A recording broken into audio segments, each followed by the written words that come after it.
আজ সন্ধ্যা ৬টায় জাতির উদ্দেশ্যে ভাষণ দেবেন প্রধান নির্বাচন commissioner CEC AMM Nasir Uddin.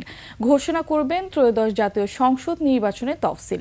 একই সাথে জুলাই সনদ নিয়ে গণভোটেরও দিনক্ষণ ঘোষণা করা হবে। খালেদ ইবনে মিজানের রিপোর্ট। লিলি বিউটি সোপ, যার অ্যান্টি এজিং গুণ তারুণ্য ধরে রেখে ত্বকে করে উজ্জ্বল। তারুণ্যময় উজ্জ্বল ত্বকের জন্য রিমার্ক। নির্বাচনের মাঠে অপেক্ষার পালা প্রায় শেষ। ত্রয়োদশ জাতীয় সংসদ নির্বাচন ও গণভোটের প্রস্তুতি শেষ পর্যায়ে আসায় সন্ধ্যায় ঘোষণা করা হবে নির্বাচনের তফসিল। বুধবার আগারগাঁওয়ের নির্বাচন ভবনে বাংলাদেশ টেলিভিশন ও বেতারে তফসিল ঘোষণা নিয়ে প্রধান নির্বাচন কমিশনার এম নাসির উদ্দিনের ভাষণ রেকর্ড করা হয়। এবার জাতীয় সংসদ নির্বাচন ও গণভোট একই দিনে হবে। দুই নির্বাচনের জন্য পৃথক রঙের দুটি ব্যালট দেয়া হবে। একদিনে নির্বাচন ও গণভোট হওয়ায় ভোট গ্রহণের সময় 1 ঘন্টা বাড়ানোর সিদ্ধান্ত নেওয়া হয়েছে।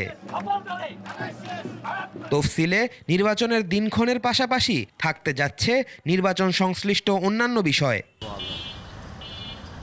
প্রার্থীদের মনোনয়ন প্রক্রিয়া ও সময়সীমা, নির্বাচন কমিশনের মনোনয়নের কাগজ বাছাই, মনোনয়ন বাতিল হলে আপিলের সময়সূচি, প্রার্থীর তালিকা প্রকাশ, প্রচারণার সময়সীমা, ভোট গ্রহণ কোথায় এবং কিভাবে গণনা হবে তার নির্দেশনা থাকবে তফসিলে।